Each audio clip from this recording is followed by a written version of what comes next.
Et un deuxième conseil que je donne ici, je sais qu'il n'en fera rien, mais je le donne quand même pour l'histoire. Ce deuxième conseil s'adresse à M. Macron. Monsieur Macron, démissionnez. Partez. Le plus vite possible maintenant. Il faut que vous partiez. Les Français vous haïssent maintenant. Ça n'est plus qu'ils vous détestent, c'est qu'ils vous haïssent. Vous n'avez pas de légitimité pour faire ce que vous faites. Il n'y a que 17% des électeurs inscrits qui ont à voter pour vous au premier tour de l'élection présidentielle l'année dernière, et ils ont voté pour vous comme des somnambules. Toutes les enquêtes qui ont été faites après coup montrent que l'écrasante majorité des Français qui ont voté pour vous ne savent même pas pourquoi ils ont voté pour vous. Quand on demandait à des pères de votants pourquoi vous allez voter pour M. Macron, ils disaient je sais pas, c'est parce qu'il est beau, parce qu'il est jeune. Mais on leur demandait mais pour quel élément de son programme vous a plu? Je ne sais pas, je ne connais pas son programme. En fait, M. Macron, vous savez parfaitement, et de plus en plus de Français commencent à le comprendre, que vous avez été élu à l'issue d'une campagne qui s'est étalée sur plus de 2 ans et demi, une campagne qui utilise le neuromarketing, les neurosciences, la programmation neurolinguistique, une campagne qui a été là faite pour vous promouvoir en évacuant toutes les questions de fond.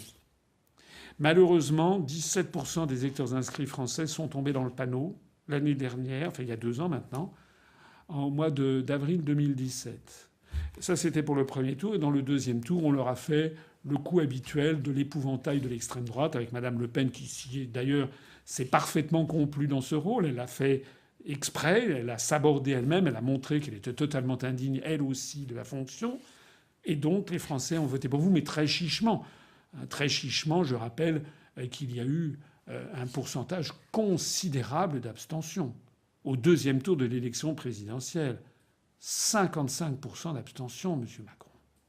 Vous avez donc été élu par une minorité de Français sur un programme que personne ne connaissait. Donc certes, vous avez la légalité pour vous, ça c'est exact. Mais vous n'êtes pas du tout la France, M. Macron. Vous êtes M. Macron. Vous faites un programme qui est celui des forces qui vous ont fait élire. Ce programme n'a jamais été présenté aux Français. Ce programme a des conséquences qu'une écrasante majorité de Français rejette. Et M. Macron, vous n'êtes pas titulaire de votre poste. Ce n'est pas parce que vous avez été élu à l'issue d'une opération de propagande digne de la Corée du Nord que ça vous permet d'avoir tous les pouvoirs pendant 5 ans. Vous violez la Constitution. J'ai publié un dossier qui a été largement diffusé, que nous allons contribuer à diffuser de nouveau. Vous êtes livré à des violations continuelles de la Constitution sur des éléments très importants d'articles. Vous avez par ailleurs une opacité financière considérable. Lorsque certains veulent, comme Mme Schiappa, avoir la liste des contributeurs à la cagnotte du boxeur qui s'appelle Détinger, énormément de Français voudraient avoir la liste des contributeurs à votre campagne électorale présidentielle, à votre parti politique. Énormément de Français, à commencer par la Commission nationale des comptes de campagne et des financements des partis politiques, la CNCCFP, aimeraient savoir qui a payé les 144 000 € pour lesquels la CNCCFP a fait un signalement au parquet qui maintenant est en train d'enquêter judiciairement.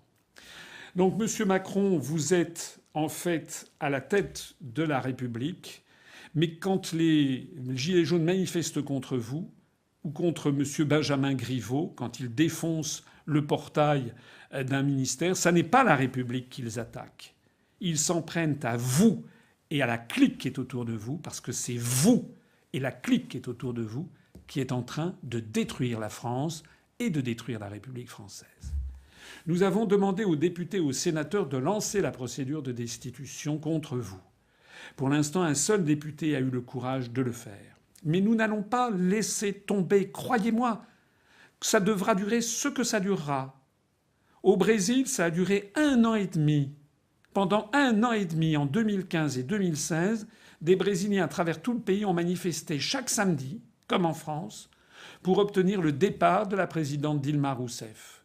Pendant plusieurs mois, 3 mois, 4 mois, 5 mois, 6 mois, 7 mois, les députés et les sénateurs ont fait la sourde oreille et puis on était arrivé à une telle situation de blocage que les députés et les sénateurs ont lancé la procédure de destitution en se prévalant du fait que la présidente Dilma Rousseff avait violé la Constitution du Brésil, notamment sur des questions financières. Nous allons faire pareil avec vous, Monsieur Macron. Ne vous trompez pas, ça fait 2 mois que ça dure.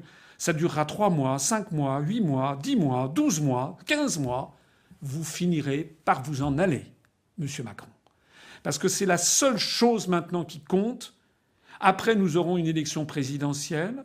Après, nous espérons que les Français ne se laisseront plus enfumer par toute la manipulation médiatique, au premier rang desquels ce scandale absolu que les médias s'arrogent, qui est d'emblée de faire la différence entre ce qui seraient les petits candidats et les grands candidats. En 2017, on vous a présenté comme un grand candidat. L'histoire montre que vous êtes un minus. Vous êtes d'une médiocrité affligeante dans tous les domaines. Vous êtes incompétent d'ailleurs en matière géopolitique, incompétent en matière de gestion, incompétent pour diriger un gouvernement. Vous êtes indigne de votre fonction. Vous vous comportez d'une façon qui a révolté les Français. Mais en plus de ça, vous êtes vindicatif et vous avez un comportement criminel, meurtrier et qui relève de l'hôpital psychiatrique. Donc, Monsieur Macron, écoutez ce que les Français vous disent, comprenez-le. La seule chose que vous puissiez faire maintenant, c'est de vous en aller. Et si vous ne vous en allez pas, nous poursuivrons quant à nous notre demande de procédure de destitution. Vive la République et vive la France.